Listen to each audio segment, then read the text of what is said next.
गीता अध्याय 15 के श्लोक 16-17 में 3 प्रभु बताए हैं।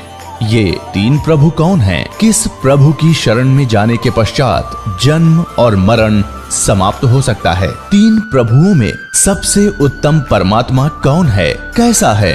उसका क्या नाम है? इन सभी गूढ़ रहस्यों को जानने के लिए अवश्य सुनिए जगत गुरु तत्वदर्शी संत रामपाल जी महाराज के अमृत वचन। सेऊ आंखों में आंसू भर के कहता, माताजी बच्चे ऐसे ऐसे कह रहे थे और एक बार गुरुजी आ जाना तो मैं उनको कहने जोगा हो जाऊं। अब देख आगे ना मेरे गुरुजी स्वार्थी नहीं है, मैं कहता हूं उनको पर वो नहीं मानते। ऐसे उनकी चर्चा हो ही रही थी और नेकी और सम्मान उनको समझा रहे थे, बेटा हमारे साथ ही रहते हैं, वो दूर थोड़े ही है। अब किस किस के घर जाएंगे गुरुजी ऐसे ऐसे। और उधर से ये एक कमाल नाम का लड़का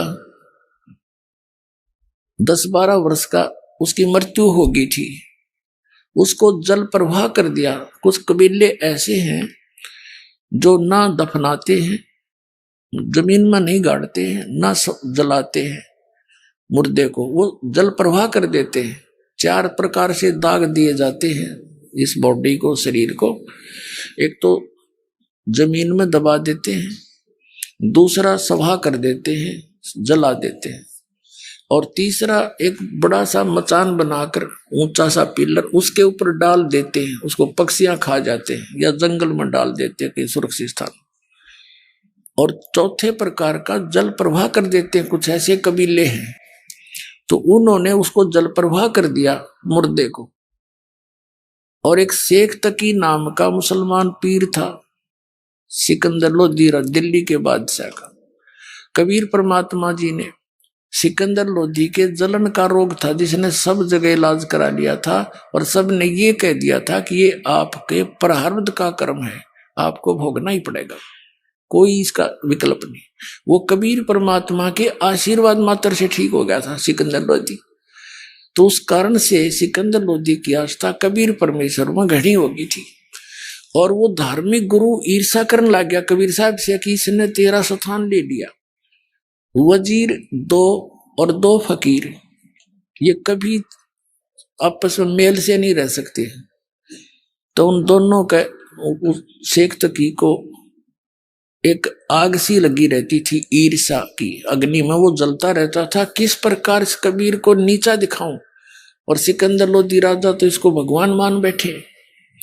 तो शेख तकी ने कहा कि सिकंदर लोधी राजा, आपने एक हिंदू काफिर को गुरु बना दिया है और मैं सब मुसलमानों को बताऊंगा कि राजा काफिर हो गया है और उसको गुरु धारण कर लिया है, हिंदू क्रियाएं करने लग गया है।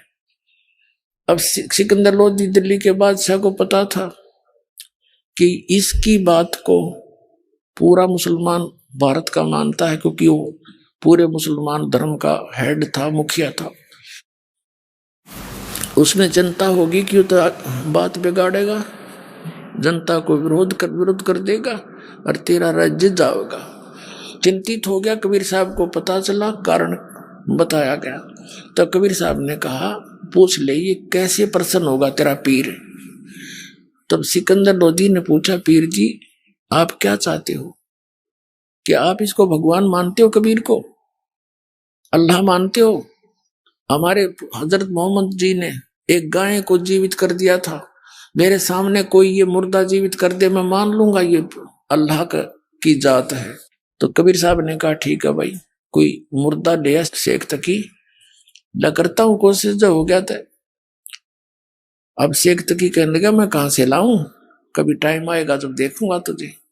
इतने में वो टेंशन, वो तो उसका बनी हुई थी सिकंदर लोधी के। परमात्मा टेंशन नहीं देख सकता अपने बच्चे की। दरिया के किनारे खड़ी ये बातें हो रही थी। दरिया के अंदर वो बहता हुआ मुर्दा 12 साल के बालक का आ रहा था। सभी ने देखा कि वो मुर्दा आ गया।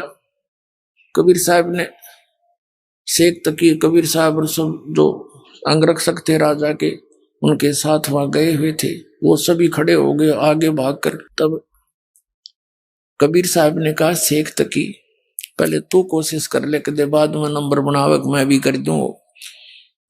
तो सभी ने कहा ठीक है, पीर जी आप भी ट्राई करो।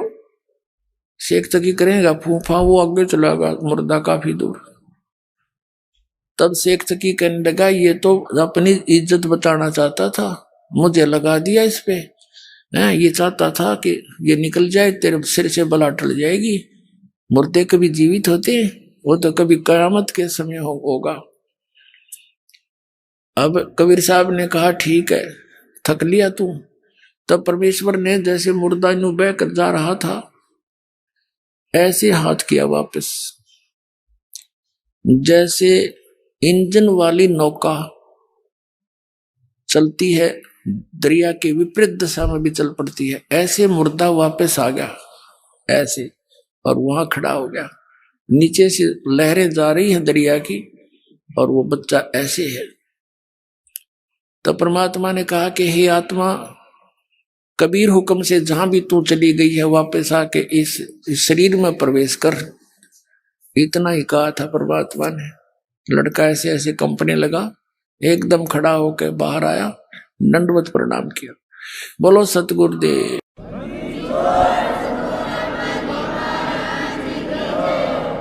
अब सभी ने कहा कि हे परमात्मा कमाल कर दिया, कमाल कर दिया। कबीर साहब ने कमाल कर दिया, उस लड़के का नाम कमाल रख दिया। अब लड़के को आप पता नहीं मेरा कौन, मैं कहां से था, कौन था, भूल गया सारी पिछली। तब परमात्मा ने उस बच्चे को अपने साथ रख लिया, अपने पुत्र के रूप में। कबीर साहब ने ना कोई विवाह किया था, कोई स्त्री नहीं थी उनकी। 2 बच्चों को, मुर्दों को जीवित किया था। एक तो ये कमाल नाम का था, एक कमाली उस शेख तकी की लड़की थी 12-13 वर्ष की, वो भी मर गई थी, मृत्यु को प्राप्त हो गई थी, कब्र में दबा रखा था। उस लड़के के जीवित होने के पर भी उसने संतोष नहीं हुआ शेख तकी ने। उसने सोचा ना बनी बात, ये तो और ज्यादा महिमा होगी। उसने सोचा कि मेरी लड़की कब्र में दबा रखी है और मेरे दोनों हाथों में लड्डू हैं, यदि लड़की जीवित होगी तो मेरी होगी, और हारेगा तो कबीर हारेगा, ना हुई तो ठीक से। तो उसने सारे मुसलमान धर्म को प्रेरित किया, अपने आसपास के जितने उसके दिल्ली के मुसलमान थे कि भाई राजा तो काफिर हो गया, ये हर वो हर शॉटपट मारी, और क्या करें शेख तकी। पीर जी आप बताओ जो आदेश दो कि हम आपके साथ हैं। तो उन्होंने कहा राजा से हम पूछेंगे कि इससे कहो मेरी लड़की को जीवित करके दिखा दे, तब मानेंगे ये भगवान है। तो सारे बोलिए ठीक, क्योंकि हम इतने भोले सा हैं, एक नेता के पास से होके मेरे को बंद करा दिया, हम सारी करने तैयार। वो अपना बेनिफिट देखता है, मूर्ख हमें बनाते हैं ये लोग।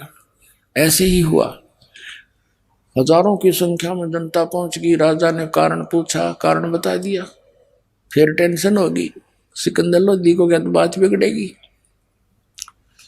तब कबीर जी को ये संदेश मिला, परमात्मा ने कहा कि ऐसे कहो, इसको कह दे तीसरे दिन इस लड़की को जीवित कर दूंगा, लेकिन आसपास के पूरे क्षेत्र में मुनादी करवा दो, अनाउंसमेंट करा दो कि ये तीसरे दिन कब्र से लड़की निकाल के जीवित की जाएगी। अब उसी समय शेख तो सारे ढिंडोरे पिटवा दिए और राजा ने तो आसपास सब जगह मुनादी करवा दी, अनाउंसमेंट। लाखों की संख्या में लोग, कई हजारों की संख्या में लोग इकट्ठे हो गए, दर्शक, कब्र फुड़वा दी। अब कबीर साहब ने कहा कि शेख तकी अब तू कर ले जंतर मंतर अपनी बेटी को जीवित करने के लिए। तो उपस्थित जन कहने लगे जी इसके पास कोई शक्ति होती है आत्मिक, तो अपनी बेटी ने कौन मरने देता है, आप ही कृपा करो। तो परमात्मा ने कहा कि हे शेख तकी की लड़की जीवित हो जा। नहीं कोई एक्शन हुआ। दूसरी बार फिर यही कहा, तीसरी बार फिर यही कहा कि हे शेख तकी की लड़की जीवित हो जा। लड़की जीवित नहीं हुई। तो शेख तकी ने भंगड़ा पा दिया, नाचा कूदा, देखा मैं कह रहा था ये झूठा है, ठग है, कोई मुर्दे जीवित होते हैं, देखो भैया, है ना। तब कबीर साहब बोले डट जा, रुक जा शेख तकी। अब देखो उस नालायक व्यक्ति ने अपनी बेटी की, अपनी पुत्री का जीवित होने का दुख नहीं, जीवित ना होने का दुख नहीं, कबीर साहब के आरण की खुशी मना रहा। तब परमात्मा ने कहा कि हे जीवात्मा, जहां भी चली गई है, कहीं पर भी किसी योनि में, वहीं से उस शरीर को छोड़ और इसमें प्रवेश कर, वहां से आर वापस आ। तुरंत परमात्मा के आदेश से तुरंत वो लड़की में एकदम कंपन हुई और वो लड़की जीवित होकर परमात्मा के चरणों में आकर दंडोत प्रणाम किया। बोलो सतगुरुदेव।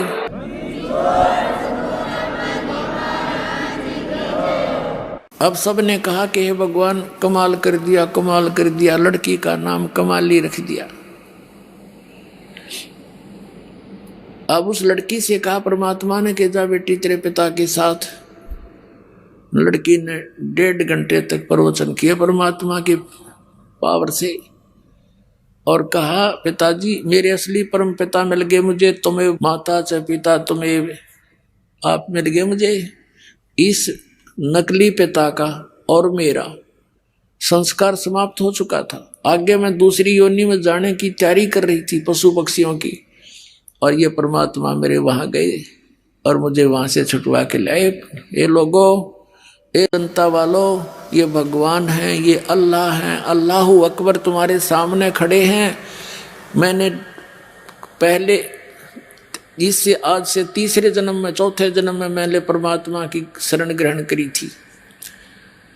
4 वर्ष तक वो भक्ति की थी जो इन्होंने मुझे मंत्र दिया था। फिर लोक लाज में आकर मैंने वह छोड़ दी थी। उसके कारण फिर मुझे 2 मनुष्य जीवन और मिले। ये मनुष्य जीवन मेरा इतना ही था, आगे मानव जीवन का संयोग मेरा नहीं बचा था। इस परमात्मा ने फिर दया करी मेरे पर। और लोगों, चरण पकड़ दो इसके। पुण्यात्माओं, कई हजारों की संख्या में इस चमत्कार को, इस लीला को देखकर कई हजारों की संख्या में उपस्थित लोगों ने कबीर परमात्मा से नाम लिया, उनके शिष्य हुए। तो ऐसे 64 लाख शिष्य हुए थे परमात्मा के। ऐसे उनकी महिमा को देखकर उनको सुख दिए दाता ने, क्योंकि वो तुम्हारा पिता है और वो समर्थ है इस पूरे ब्रह्मांड में। उस वो परमात्मा एक जरा सी रजा करके और सबको, आपको सारे सुख दे सकता है। जय प्रसन्न हो जाता है। प्रसन्न आपने करना पड़ेगा, विधि बता दी। इस परमात्मा के अतिरिक्त आपके हृदय में अन्य उपासना की सपने में बात नहीं आनी चाहिए, तो युवराजी होगा। जो पति बरता पति से राती, आन पुरुष निभावे, बस पीहर में सूरज प्रीतम में, ऐसे ध्यान लगावे। यानी अपने मालिक के अतिरिक्त किसी और में आस्था नहीं रखे, युग तब प्रसन्न होगा। तो प्रसंग चल रहा था, वहीं आते। अब वो लड़का कमाल परमात्मा के साथ रहा पुत्र रूप में। हम इसे नीच हैं। ये लड़का दरिया से बहता हुआ आया था, तब जीवित किया था कबीर भगवान ने। ये चित्र पहले दिखा नहीं पाए थे। हम इतने नालायक हो गए, हम भगवान को भी धोखा देते हैं। ये कमाल नाम का जो लड़का था, परमात्मा ने जीवित किया था, अपने बच्चे की तरह रखा। इसको वो अमृत ज्ञान दिया, भक्ति दी, इसका पालन पोषण किया। जब ये जवान हो गया 20-22 वर्ष का, तो फिर ये तो परमात्मा से डेली कथा सुना करता था। आम आदमी ने याद हो जाती, ये तो उसको भी याद होगी। हम इसे भोले भाले हैं, यही हम मार खाते आए हैं। कहते हैं गुरु को तजय बजय जो आना, तापसुआ को फोकट ज्ञाना। अब क्या था, परमात्मा के सुने ज्ञान को, उन्हीं कथाओं को आप सुनाने लग गया। जवान वैसे था, अच्छी सुरीली आवाज थी, तो बहुत सी जो संगत थी वह परमात्मा को थोड़ा और कमाल को ज्यादा जाने लगी। परमात्मा तक ये बातें आई। उन्होंने सत्संग के माध्यम से बहुत बार कहा कि भाई गुरु को तजय बजय जो आना, तापसुआ को फोकट ज्ञाना। अपने गुरु के अतिरिक्त यदि आप किसी में आस्था रखते हो तो आपको उस पशु को कोई ज्ञान नहीं है, फोकट ज्ञान है उसका। और कहा करते थे कि ये कमाल तुम्हें क्या देगा, ये तो आप एक पुजारी है। इस तरह बहुत बार कहा, लेकिन हम इतने नालायक हैं। हमने यही किया था सतलोक में, जहां हमने मार खाई थी भगवान कहा करते तुम निरंजन यू क्या देगा तुम्हें, इसकी क्रिया मत देखो, ये तपस्या करा करता था। लेकिन हम अंदर से उसको चाहते रहे। उधर से फिर हम इसके साथ यहाँ आगे देख क्या दुर्गति होगी हमारी। तो परमात्मा ने कमाल को भी धमकाया, भाई अपनी सीमा में रहा कर, ऐसा अच्छा नहीं लगता। अंत में क्या था कि वो कमाल फिर परमात्मा ने कई बार झटक दिया और वो वहां को परमात्मा को छोड़कर चला गया। उसने सोचा कि बहुत सी जनता तेरे साथ होगी है और ये सब तेरी महिमा करते हैं, नारा आश्रम जा बनाया और बहुत सी संगत ये मूर्ख उसके साथ उसके मीठी मीठी बातें माँ के उसके साथ हो लिए। अब बताओ वो एक नकली व्यक्ति क्या देगा उनको, भगवान छोड़कर उनके साथ लग लिए। ये लंबी अलग कहानी है, फिर बताऊंगा। तो वो कमाल नाम का पुत्र परमात्मा के साथ रहता था। उसको अभिमान हो गया था कि मैं जो गुरुजी की सेवा करता हूं और कोई नहीं कर सकता। अब पुण्यात्मा मालिक को पता था, अंतर्यामी थे वो, तो कई बार इस तरह की बातें कमाल जी ने कर दी थी। भगवान ने कहा था कि अच्छा बेटा, परमात्मा कहा करते बेटा तेने सेवक तो देखे नहीं है मेरे।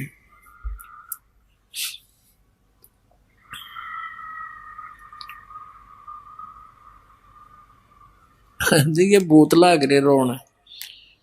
इनको अब पता लग गया कि सचमुच ये हमारे साथ क्यों बना है, इसलिए बना है कि साधना ठीक नहीं बनी। अब पुण्यात्मा जो हमारे दादे परदादे मर गए, मृत्यु को प्राप्त हुए, वो कौन थे? इंसान न तो थे वह। और वो अब प्रेत बनकर भी वो सूक्ष्म शरीर में भटकते रहते, यहीं पर रहते आसपास ही, वो आपको नहीं देख सकते। तो उनके विचार, उनके अंदर स्मरण शक्ति आज तक जो की तो है, वो सब विचार करते हैं। पहले उस गलत ज्ञान को सुनकर उसी में आसक्त थे, अब इस ज्ञान को सुनकर अब वो भी समझने लग गए इनके भूत प्रेत भी सचमुच या तो बात न्यों बिगड़ी हमारी। एक भक्त कह रहा था जी, एक लड़के में एक भूत उनके पितर आता था, पितर के हो, और वो कहने लगा तुम जा करके कर वहां उसमें चले जाओ बरवाला के अंदर और वहां नाम लो, ना थारी सारे की दुर्गति होगी। ये भूत भी समझने लग गए, तुम क्यों पीछे रहते हो, आप भी लगो इस लाइन पर। अब जो प्रसंग चल रहा है, परमात्मा ने उस कमाल की फड़क निकालनी थी। जो मैंने आपको बताया कि वो छोड़कर चला गया, वो तो बहुत बाद की बातें हैं। पहले वो साथ रहता था और उसको इस बात का भ्रम हो गया कि मैं सेवा कर रहा हूं, भगवान की सेवा यू जीव कर सकता है जो सबका पालक, वो तो समर्थ है। सेवा दे रखी थी, कर्म बिगाड़ने नहीं चाहिए, बनाने चाहिए थे। उसको ये भ्रम हो गया था कि मेरे जैसा सेवक नहीं हो सकता कोई। जैसे अर्जुन को भ्रम हुआ था कि मेरे जैसा भक्त सेवक श्री कृष्ण जी आपका नहीं होगा कोई। उसकी फड़क निकालने के लिए कहाँ गए थे? मोरध्वज के घर पे। राजा मोरध्वज अपने पुत्र ताम्रध्वज को राज तिलक देने की खुशी में एक अनुष्ठान कर रहा था, तो वहां चले गए थे। तो उन्होंने वहां उनसे कंडीशन रखी थी कि मेरा शेर मनुष्य का मांस खाएगा। वह कथा आपने सुन रखी है। तो उसने फिर मोरध्वज ने और उसकी पत्नी ने अपने पुत्र ताम्रध्वज को आरे से चीर दिया था और 2 फाड़ कर दिए। वो भगवान श्री कृष्ण ने फिर जीवित कर दिया। अर्जुन की फड़क काटी थी कि भाई तूने क्या था मेरे जैसा सेवक को ना, सेवक तो तूने देखे नहीं। अब देखो पुण्यात्माओं, इसी लीला को गाते गाते सुनते सुनते हम बहरे हो गए कि इस कारण से हमने उनको श्री कृष्ण को भगवान मान लिया। और वही श्री कृष्ण जी अपने भांजे अभिमन्यु को जीवित नहीं कर सका, जो महाभारत के युद्ध में मारा गया था। सुभद्रा के पुत्र थे अभिमन्यु, अर्जुन के पुत्र।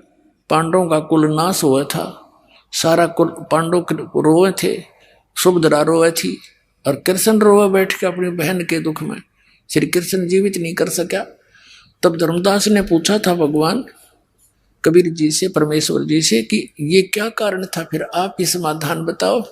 परमात्मा ने कहा कि मोर ध्वज के पुत्र तामर ध्वज की आयु शेष थी, उसको मार के जीवित कर देना ये कोई बड़ी बात नहीं है, तो आम संत कर देता है, ऐसी बात है, जादूगर कर देता है।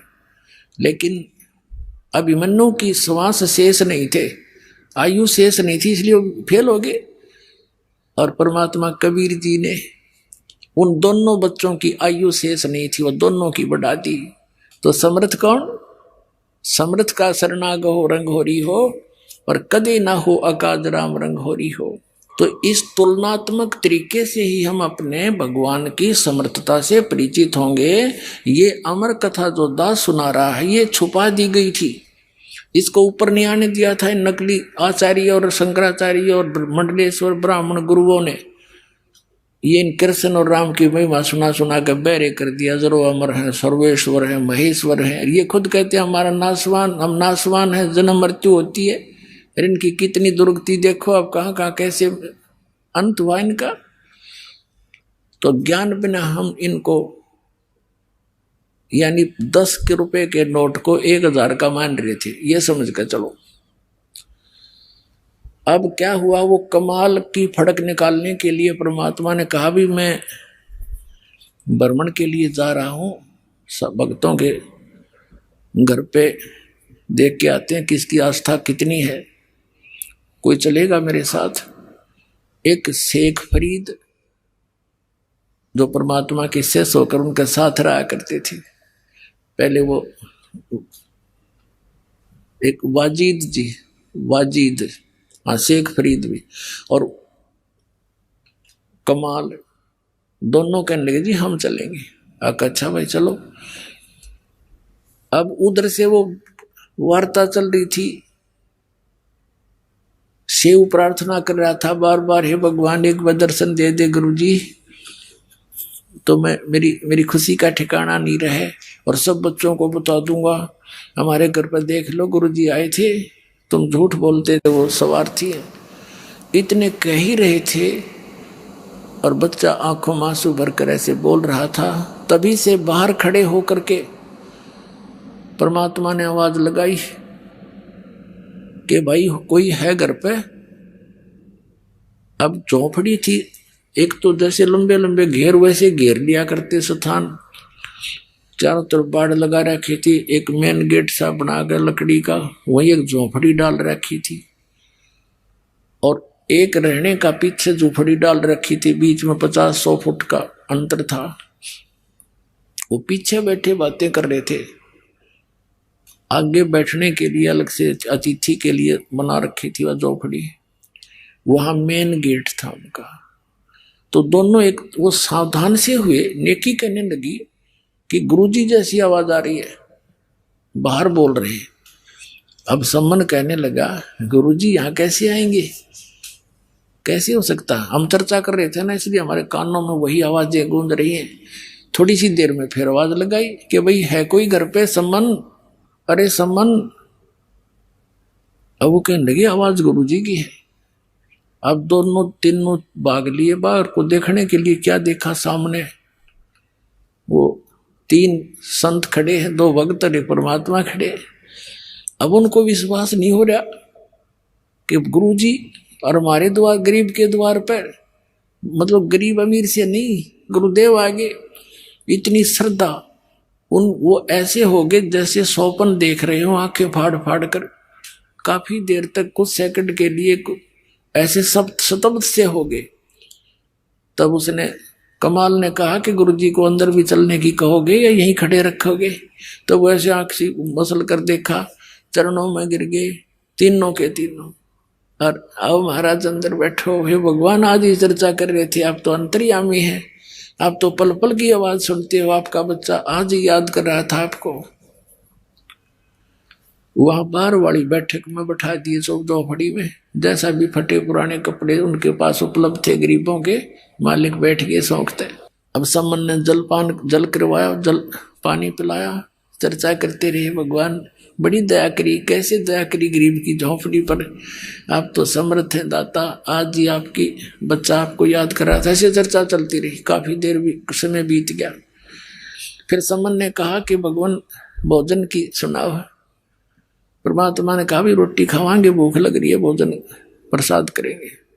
अब सम्मन आया घर पे अपनी पत्नी के पास और कहा गुरुजी भूख लगी है, पैदल चल कर आए, खाना बनाओ।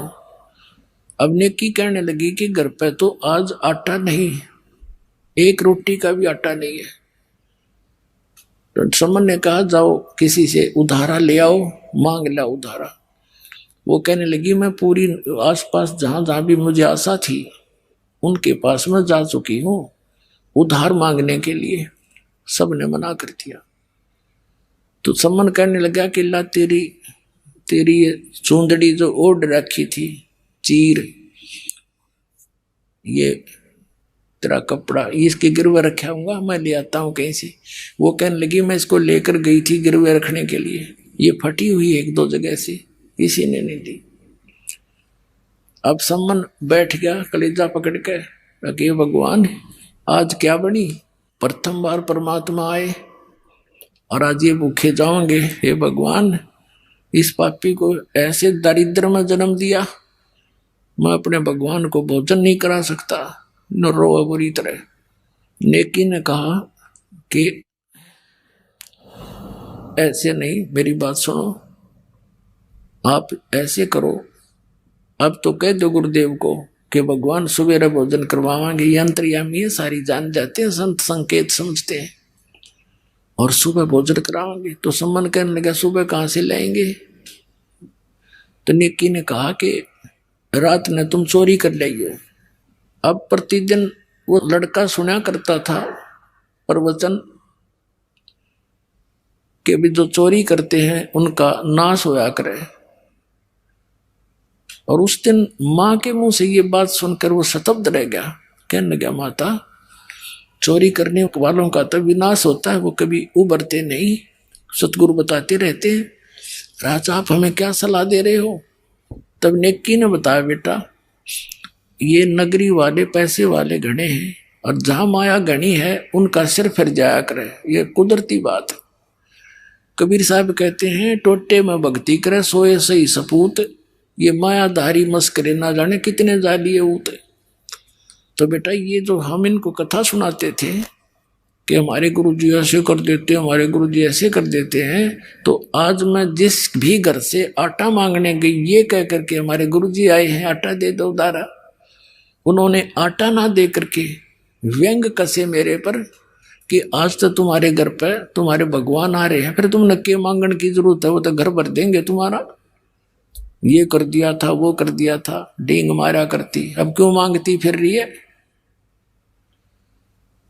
और बेटा हमने इस नगरी का अन्न खाया है, मांग कर अपनी मजदूरी करके समझ ले बेटा। और ये बालक हैं आग में हाथ देने जा रहे हैं। फिर एक कथा सुनाई कि एक नगरी में ऐसे पैसे वाले लोग घने हो गए, जहां जहां माया घनी है पुण्यात्माओं भगवान से कोसों दूर कर देती है। यार ये सबसे बड़ा विष है, और जिसको हम डेली खा रहे हैं और चोरी कर कर खा रहे हैं। कहीं देख लो किसी एक क्षेत्र में आज कोई पीछे नहीं है, तो ये विष इसलिए खा रहे हैं, हमने इसका पता कोई नहीं, यो हमें मार डालेगा। अब इस ज्ञान से पता चलेगा कि इसकी तो आवश्यकता नहीं बकवादों की, भक्ति के लिए तो सबसे बड़ा दुश्मन है। और आपको भगवान देगा जो आवश्यकता होगी, समर्थ आपके साथ है, वो देगा जो आपके विष का काम ना करेगी। तो उसने कहा उस नगरी के लोग इतने पैसे के कारण इतना अभिमान था उनमें, साधु संतों का आदर सत्कार भी त्याग दिया था। एक सिद्ध पुरुष था, उसके साथ एक 15-16 वर्ष का उसका कोई शिष्य था।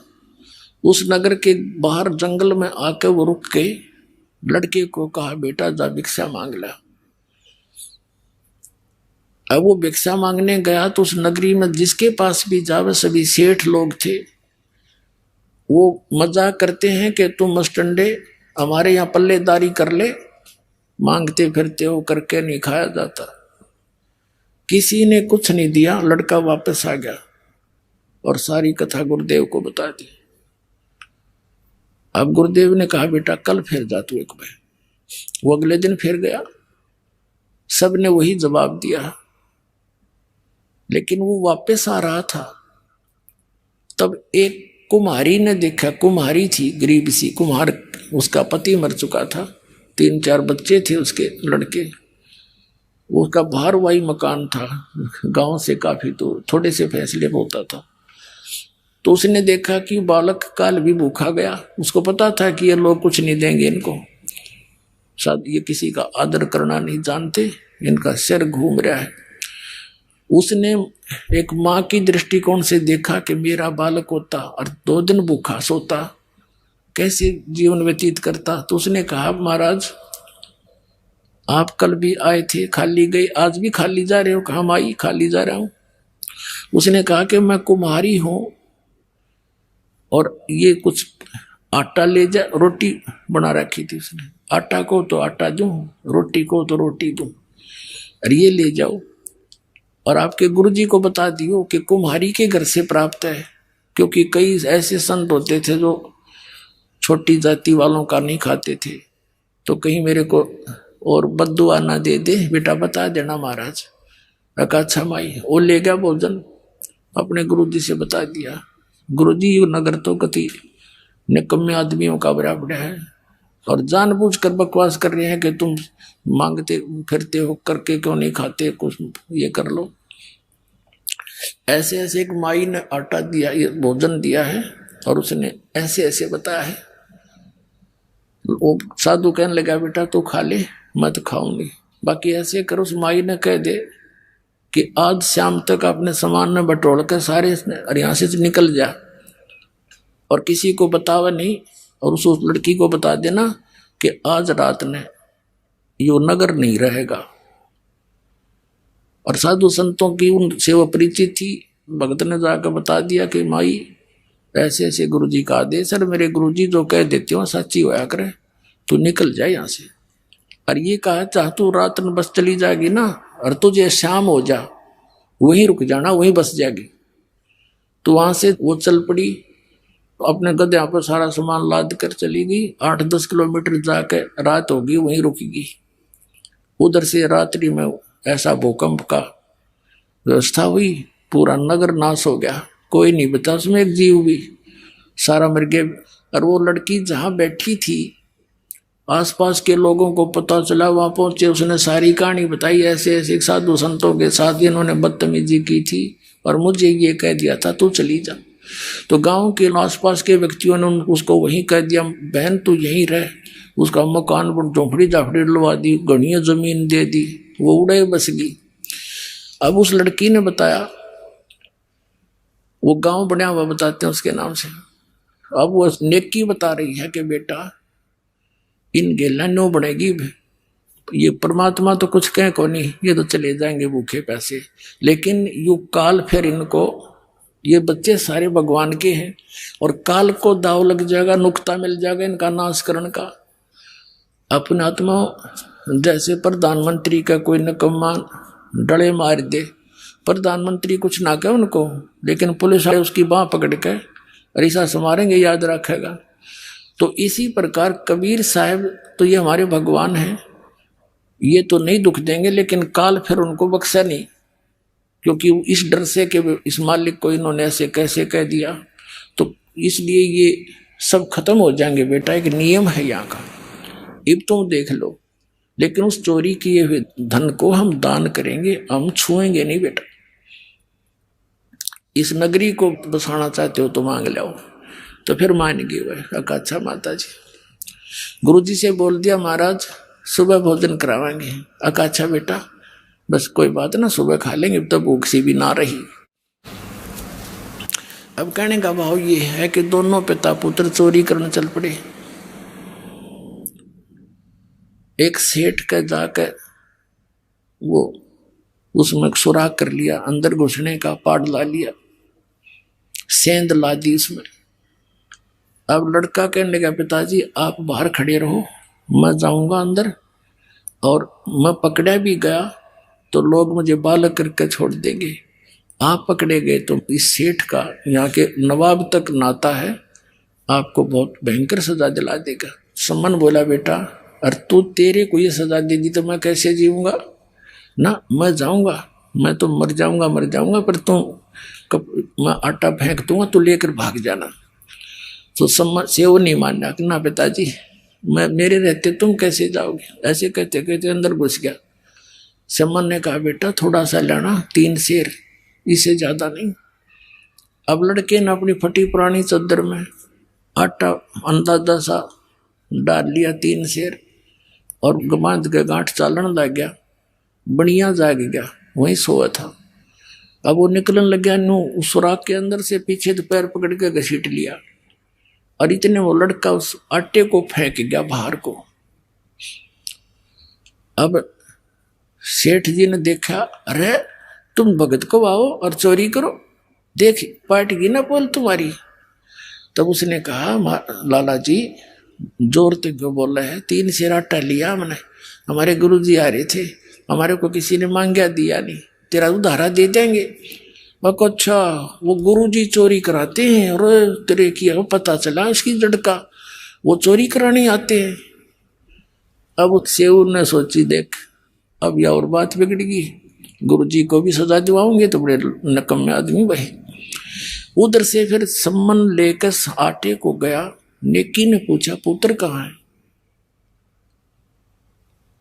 उसने बताया कि वो तो लाला जी ने पकड़ लिया और बांध दिया खंभ के। अब नेकी ने क्या सोचा कि देख कैसा जुल्म होगा गुरुजी के साथ, लोग लड़के ने पहचानेंगे कि सम्मन का लड़का है, और फिर यहाँ आएंगे न कहेंगे ये इनके गुरुजी चोरी कराते हैं। तो वो क्या कहने लगी कि तू वापस जा, और ये चक्कू ले जा, लंबा सा करद थी इतनी लंबी हो रही है वो वृक्ष काटने की। नो बोली जाकर लड़के का सिर काट लिया। एक बात बाहर करने के बहाने बाहर गर्दन निकलवा लिए और सिर काट लिए। फिर सेठ इस बालक ने घर नहीं रखे, घर पे छाण मना होगा किसी का, किसका सही सिर, किसका है ये सब। और लाला जी घर रखे को ना कि मर्डर का केस लगेगा उस पर, तो ऐसे कर दे। वो लेकर कर दो वापस चला। उधर से उस लड़के के मन में यह प्रेरणा कि तो जुल्म होगा, कल गुरुजी को तो सजा दिलाएंगे निकम्मे, और इस कारण से हम बच सकते हैं। तब सम्मन आया और कहा सेऊ बेटा एक जरूरी बात है, तेरे कान में बताऊंगा, गर्दन बाहर निकाल ले एक बार लाला जी से प्रार्थना करके। अब सेऊ ने कहा लाला जी बाहर मेरा पिता खड़ा है, कोई जरूरी काम बताओ है, और मुझे एक बार बात कर लेने दे। सेठ बोला तू भाग जाएगा, अगर नहीं कसम मुझे मेरे रस्सा ढीला कर दे पैर पग बांध के, और फिर भाजूंगा नहीं, सिर्फ बात करूंगा। सेठ जी ने सोचा ले कर लेने दे बात, ढीला रस्सा कर दिया। और सेऊ ने बाहर सिर निकाला। अब पिताजी था हाथ पाछे का पीछे रह गया, छुपा रखी थी वह छुरी, करद छुपा रखी थी काटने की, नहीं हाथ उठा आगे को।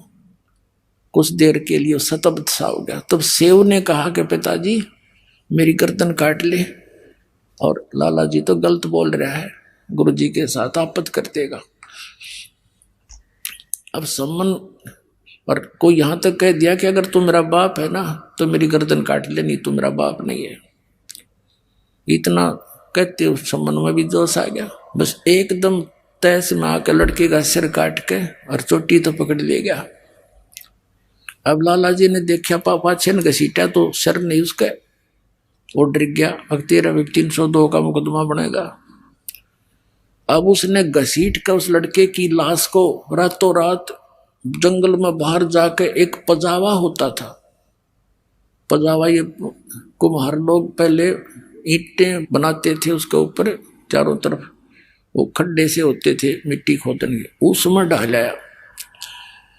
अब जब वो सम्मन सिर लेकर घर पे आया, नेकी ने कहा कि कर ले, कहा ठीक है रख दे, इसको अलमारी में रख दे और वापस जा। नेकी बोली वापस जा, लाला जी उस लाश को घर नहीं रखेगा, वो किधर बाहर घेर का होगा। और उसकी घसीट देखकर, उसकी लकीर देखकर, लाइन देखकर जाना तो चिन्ह के साथ साथ उसने जाकर देखा, सचमुच लाला जी तो घसीट कर ले जा रहा था। कच्चे रास्ते होते थे पहले। लाला जी तो आके घेर के डाल के उसको, और अपना जो सुराख था उसको बंद करके, और उस पर रेत रात छड़क के ऐसा कर दिया जैसे कुछ नहीं हुआ था। बैठ के भीतर वो उसको लड़के की शव को उठा लिया रातों रात। ऐसे सारे प्रोसेस में उनको सुबह हो गया, यानी घंटा 1.5 घंटा रह गया सूर्य उदय होने में, घंटा का। वो लड़का ला के शव डाल दिया कोठे में पिछली साइड में, और ऊपर फटे पुराने कपड़े डाल दिए, और अलमारी में सिर रखा था लड़के का, कपड़े में लपेट के। अब नेकी बोली मैं खाना बनाती हूँ, गुरु जी को कह दो जी भूख लाग रही होगी आपको, भोजन खा लो, और भोजन खा के चले जाएंगे, जनता किसी ने पता नहीं लगेगा। अब क्या हुआ, भोजन बना दिया, सम्मन ने प्रार्थना करी, 3 पात्रों में डाल दिया। 3 जने थे, परमात्मा थे, 2 उसके सेवक थे उनके, और बैठ के जैसा भी बोरी बारी थी आसन डाल दिया। परमात्मा ने कहा बेटा इनको 6 जगह कर दो, सारे बैठ के इकट्ठा खावांगे। अब सम्मन ने सोची अब बात खुलेगी, गुरुजी को पता लग गया तो ये रोटी नहीं खाएंगे, घर पर लाश और खाना कैसे खाएंगे, ये तो बहुत बुंडी बनी भाई, हम तो फिर अधूरे रह गए, भोजन नहीं करवा सके परमात्मा को। अब उसने क्या किया, 5 में डाल दिया, 500 में, और बैठ के परमात्मा ने कहा एक और, इसी को 1 में और बनाओ, इसी में से 5 बनाओ, 6 बना दो। तो समन ने कहा जी बच्चा तो कहीं खेलने गया होगा, पता नहीं कब आएगा, अकना मैं जो कहूँ ऐसे कर दो बच्चा। अब उन्हें कर दिया। तब परमात्मा ने आवाज लगाई कि आओ सेऊ जीम लो, ये प्रसाद प्रेम, बेटा सिर कटा करें चोरों के, साधों को न तकसेम। कहते हैं सेऊ दड़ पे शीश चढ़ा और बैठा पंगत माही, नहीं निशानी गर्दन के वो सेवक नाही। माता पिता ने कुर्ता टाटा के देखे गमीज का गला कि वो ये लड़का है। अंदर जाके देखा वहां वो रक्त पड़ा था, बोरी खाली पड़ी थी, वहां सब नहीं था, और लड़के के निशान भी नहीं, और अपना हाथों काट रखा। कहते नहीं गिराया गर्दन पे, यो ओ सेवक नाही। बोलो सतगुरुदेव।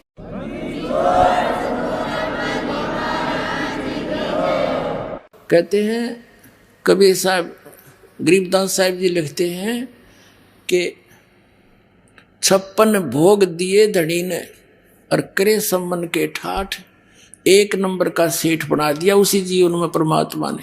कहते नुक्ते ऊपर रिज जाएगा रे, करोड़ कर्म जल जा तुम्हारे। बोलो सतगुरुदेव।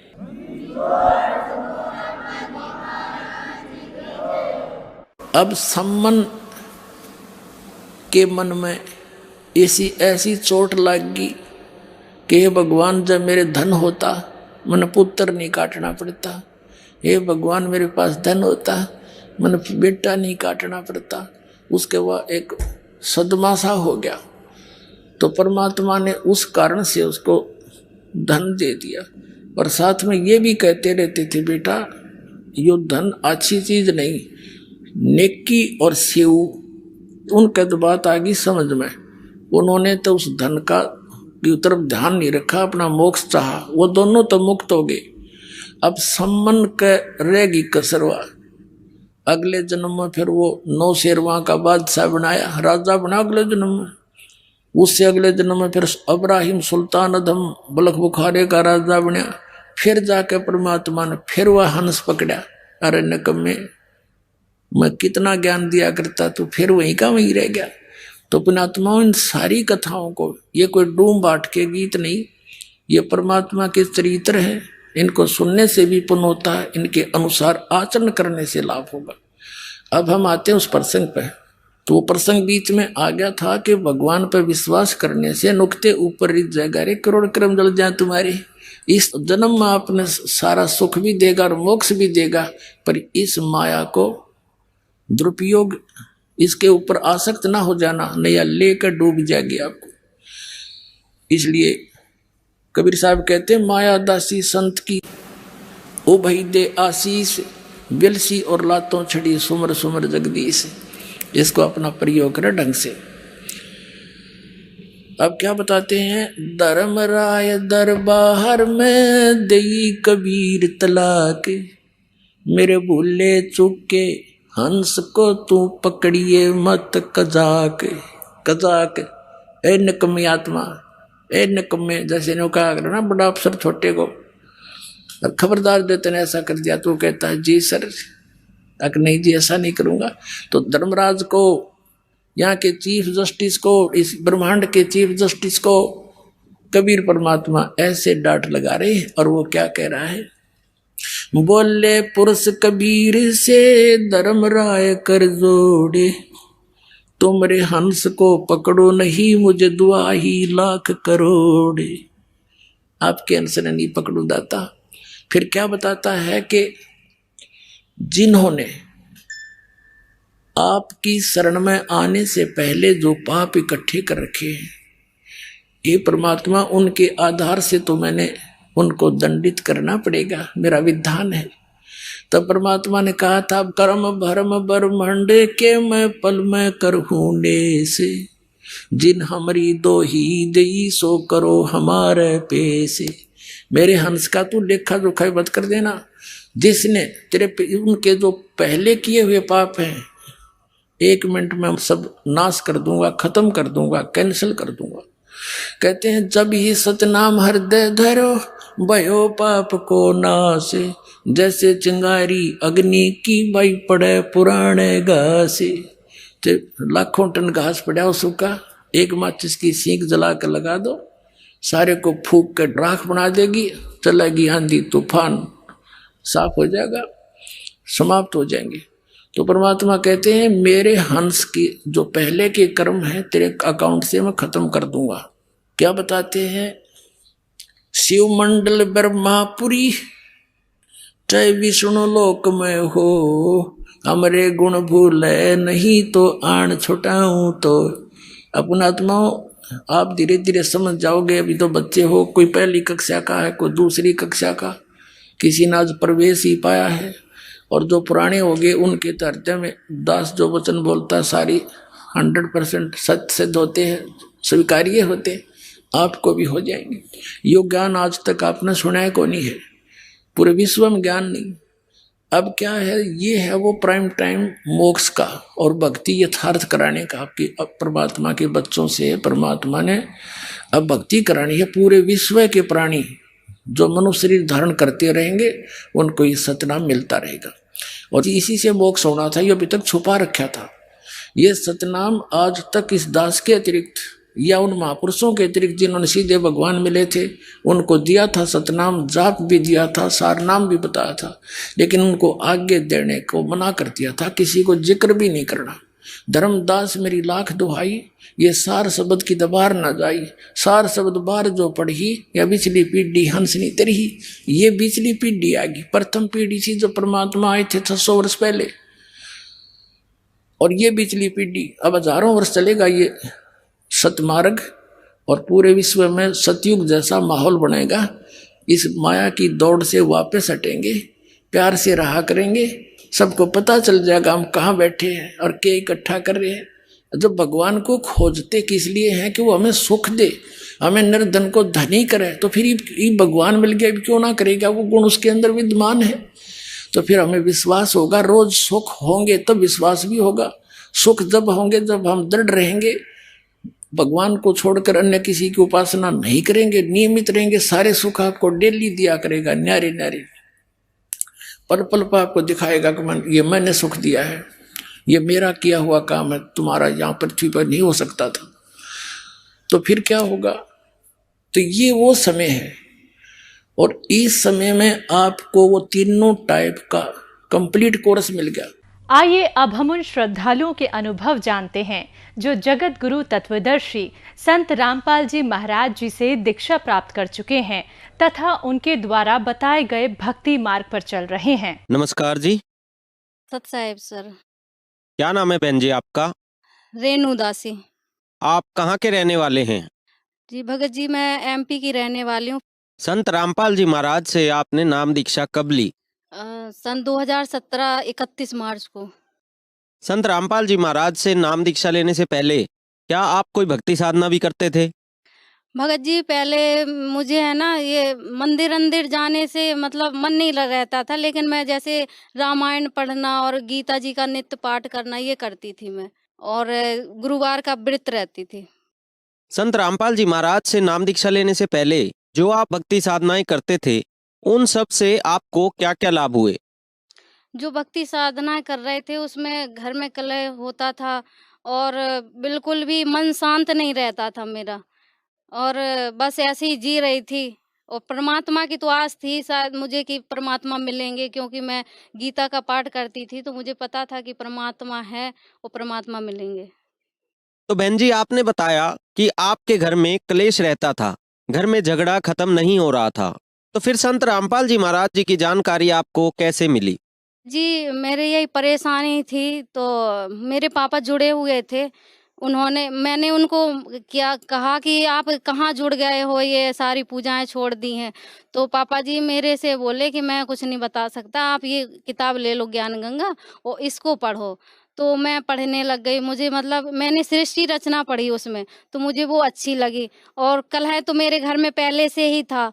एक बार कलह हुआ और मैं ऐसे आत्महत्या करने वाली थी, मैं किताब पढ़ रही थी उस समय, तो मेरा कलह हो गया भगत जी से, तो मैं आत्महत्या करने के लिए ऊपर चढ़ गई। मैंने सारी रस्सियाँ निकाली और मैं एक-एक करके निकालने लगी। तो ऊपर ही मैंने पुस्तक रख रखी थी, ये ज्ञान गंगा, और दीपक जलाती थी। नाम दीक्षा नहीं ले रखी थी मैंने, दीपक जलाया करती थी मैं। तो मैं रस्सियाँ ऐसे एक-एक कर रही थी, तो मुझे आवाज़ आई एक कोने से, तो मैंने कहा कोई तो था नहीं यहाँ पे, और आवाज़ किसकी आई है? तो मैं देखने लगी यूँ ही, तो फिर मुझे किताब दिख गई, तो मैंने किताब उठाई और मैं पढ़ने लगी वहीं पे।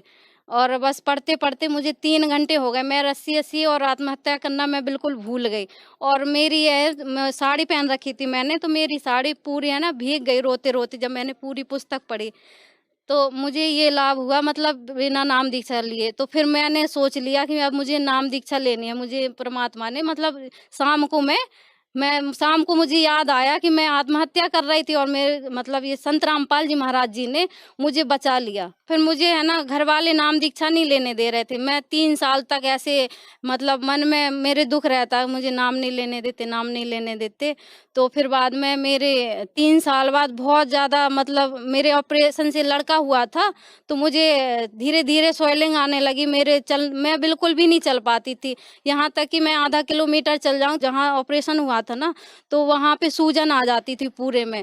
तो मैं बिल्कुल भी नहीं चल पाती थी, और बस मुझे लगा कि संत रामपाल जी महाराज जी ने एक बचाया, तो इसमें भी बचाएँगे। तो मुझे घर वाले नाम दीक्षा नहीं लेने दे रहे थे। तो 3 साल हो गए थे, और मेरे लड़के को भी बहुत तेज़ बुखार आया करता था, बिल्कुल आँख मीच के रह जाया करता था। तो बस फिर लास्ट टाइम मैं बहुत ही परेशान हो गई। मैं 2-3 हज़ार की दवाइयाँ खाया करती थी हर महीने, और मेरे लड़के को भी कोई दवाई सूट नहीं करती थी। मैं बहुत परेशान थी, मैं इतनी परेशान थी कि मुझे लग रहा था कि मैं दोबारा मर जाऊँगी, मैं इतनी परेशान हो गई थी। तो फिर मैंने कहा मैं चाहे पैदल जाऊँ, मैं जाऊँगी ज़रूर। तो मैंने ऐसे तैयार हुई मैं और निकल गई। तो फिर वो वहाँ पे गई, और मैंने जैसे ही नाम दीक्षा ली, ऐसे लगा जैसे मेरे पे मतलब क्विंटलों वजन था, मेरे मतलब बिल्कुल हल्की हो गई, और मेरा बच्चा भी ठीक हो गया जब से नाम दीक्षा ली मैंने। तो आपने बताया कि संत रामपाल जी महाराज से जैसे ही आपने नाम दीक्षा ली, तो आपको ऐसा एहसास हुआ कि जैसे आपके शरीर से क्विंटल वजन हट गया हो। तो इसके अलावा क्या संत रामपाल जी महाराज से नाम दीक्षा लेने के बाद कोई अन्य लाभ भी आपको प्राप्त हुए? उसके बाद मैं जो दवाइयाँ खाती थी 2000-3000 की, मैंने फिर उस दिन से हॉस्पिटल दिखाना जाना बिल्कुल ही छोड़ दिया। मुझे ज़रूरत भी नहीं पड़ती एक भी गोली खाने की, एक भी दवाई पीने की, और ना मेरे बच्चे को। बस थोड़ी बहुत जैसे फ़ीवर आता तो एक छोटी-सी गोली मतलब उसकी वो खुराक बना के और उसको दे देती, और मैं तो गोली खाती ही नहीं थी। संत रामपाल जी महाराज जी की दया से लाभ होने लगा था। और जब मैं संत रामपाल जी महाराज जी से जुड़ी तो मतलब मुझे 6 महीने हुए थे, और मैं तारीख करके गई यहाँ से, तो मेरे हस्बैंड को मतलब खून की उल्टियाँ हुई, करीब 4-5 किलो खून की उल्टियाँ। उन्होंने नाम नहीं ले रखा था। तो उल्टियाँ हुई और मैं सो रही थी और एकदम ज़ोर से आवाज़ आई ऐसे खाँसने की, तो उनको उल्टियाँ हुई। मैं ऊपर से आई और देखा मैंने, तो मैं डर गई, लेकिन मैंने संत रामपाल जी महाराज जी को याद किया और मंत्र जाप करना स्टार्ट किया। मुझे सतनाम मिल चुका था, तो मैंने वो स्टार्ट किया, तो मेरे भगत जी की पहले आँख से तधेरने लगे थे, एकदम गिरने से लगे थे। तो उनको मतलब मेरे पास जाने से अच्छा लगा। फिर मेरे पापा बोले पानी गरम कर दो, मेरे ससुर जी वो बोले पानी गरम कर दो। मैं जैसी दूर गई, भगत जी को एकदम ऐसे लगा जैसे कुछ होने वाला मेरे साथ। कहने लगे बुला दो, ऐसे धीरे धीरे बोलने लगे कि बुला दो। और मैं जैसी पास आई तो उनको अच्छा लगने लगा। फिर बाद में मेरे पापा, मेरे मतलब देवर जी थे ना, वो एकदम चिल्ला पड़े थे इतने सारे खून देख के, उनकी हिम्मत नहीं पड़ रही थी। और मैं संत रामपाल जी महाराज जी से नाम दीक्षा ले रखी थी, तो मुझे इतना विश्वास था कि मेरे साथ मतलब संत रामपाल जी महाराज जी और पूर्ण परमात्मा गलत नहीं होने देंगे मेरे साथ। तो मैं डर नहीं रही थी, मैं सिर्फ मंत्र जाप कर रही थी और जयबंदी छोड़ के बोल रही थी कि आपकी मर्जी मालिक, जैसा आपको करना हो मेरे साथ वैसा करियो। तो बस उनको मैंने कहा पापा से कि किसी को बुला लो, तो वो बुलाते नहीं है, उनकी हिम्मत भी ना पड़ती। पहले तो एकदम गिर से गए थे, आंख बंद कर ली थी, ऐसे लग रहा था कुछ भी नहीं है। मैं तो डर गई थी थोड़ा सा। फिर मुझे मतलब संत रामपाल जी महाराज जी की दया से याद आया कि डरना नहीं है इस वक्त। फिर बाद में संत रामपाल जी महाराज जी से मैंने प्रार्थना करी, तो वो मेरे पति बिल्कुल ठीक हो गए। फिर नाम लेने गए, उन्होंने नाम लिया, आज वो बिल्कुल ठीक हैं। आपस में पति पत्नी का पहले झगड़ा रहता था, फिर संत रामपाल जी महाराज जी के शरण में आने से वो झगड़ा समाप्त हुआ और हम लोग अच्छे से भक्ति कर रहे हैं संत रामपाल जी महाराज जी की शरण में आके। एक बार मुझे मन में ये लगा था कि ये तरना क्या होता है, सतलोक क्या होता है, सतलोक बताया संत रामपाल जी महाराज जी ने। तो मैंने कहा सतलोक मुझे देखने को मिल जाता तो सही रहता है, ऐसे मन में आस लगी रहती थी।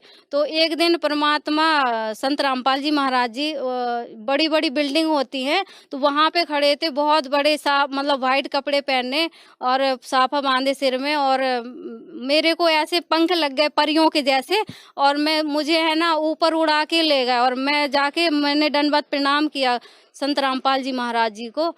तो मैंने कहा गुरुजी यहाँ पे लोग मुझे रहने नहीं दे रहे हैं, कह रहा ये ऐसा नहीं करते, तुम ऐसा नहीं करते, यहाँ रहने लायक नहीं हो, या तो छोड़ दो या फिर नहीं मत रहो इधर। मुझे रहने नहीं देते, मुझे यहीं पर रहना है सतलोक में। तो बोले बेटा आप ये आपने भक्ति नहीं करी है पूरी, पहले भक्ति करो और बच्चों को समझाओ, और आप भी अच्छे से भक्ति करो तब रह पाओगे। पूंजी कमाई करो, भक्ति करके पूंजी कमाई करो तब आप सतलोक में रह पाओगे। ऐसे संत रामपाल जी महाराज जी ने कहा। आपने बताया कि संत रामपाल जी महाराज से नाम दीक्षा लेने के बाद आपके घर में जो झगड़ा था वो खत्म हो गया, साथ ही साथ आपके शरीर में भी लाभ प्राप्त हुआ और आपके पति को भी एक जीवन दान मिला। जो श्रद्धालु आज आपको देख रहे हैं, आप उनको क्या संदेश देना चाहेंगे? संदेश तो नहीं दे सकते हैं, उनसे हम प्रार्थना कर सकते हैं जगत के भाई बहनों से कि आप अपना समय व्यर्थ ना गंवाएं और इस अनमोल समय को मतलब पूर्ण परमात्मा की भक्ति में लगाएं। और तत्वदर्शी संत रामपाल जी महाराज जी इस पृथ्वी पर आए हुए हैं, इनसे नाम दीक्षा लेकर अपना कल्याण कराएं। और साधना टीवी पे जो सत्संग आता है उसके नीचे एक पट्टी चलती है, उस पे नंबर आता है, उस नंबर से मतलब फ़ोन करके आप नज़दीकी नामदान केंद्र का पता करके आप नाम दीक्षा ले सकते हैं। धन्यवाद जी। सत साहिब जी।